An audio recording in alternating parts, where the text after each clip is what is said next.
January 5th, 2025. It's almost 6 o'clock in the evening. I started out earlier today to take my daughter back to college. It's still snowing. It's getting worse.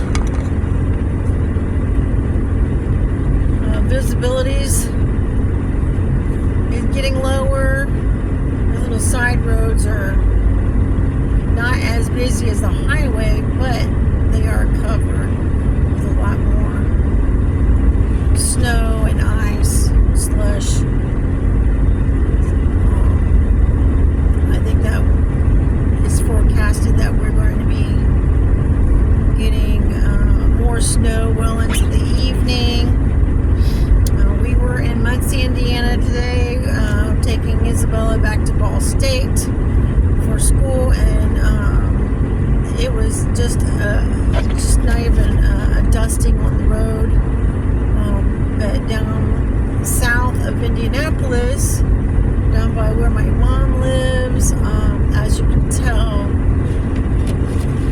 a lot more snow, a lot less visibility, and it's still coming on down.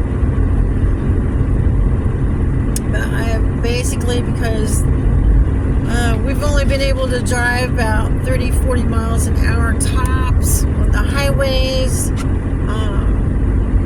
Our trip today, which would normally have been round trip maybe 3 or 4 hours, has actually taken all day long. And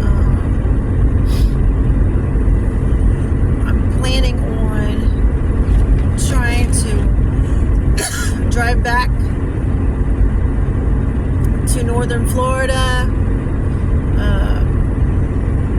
Wednesday the 8th, which is in a couple of days from now.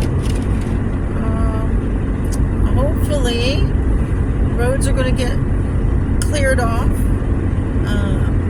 Maybe the temperature's going to get a little warmer, so some of this will melt away, but my concern is driving through the mountains of Tennessee, like southern Kentucky through Tennessee and parts of northern Georgia. A trip that we take, and usually will take us 7 hours or so. I'm afraid it's going to take a lot longer, and I'm hoping that the weather will calm down a little bit. So I'll keep you posted, and safe travels. Bye-bye. Still coming down.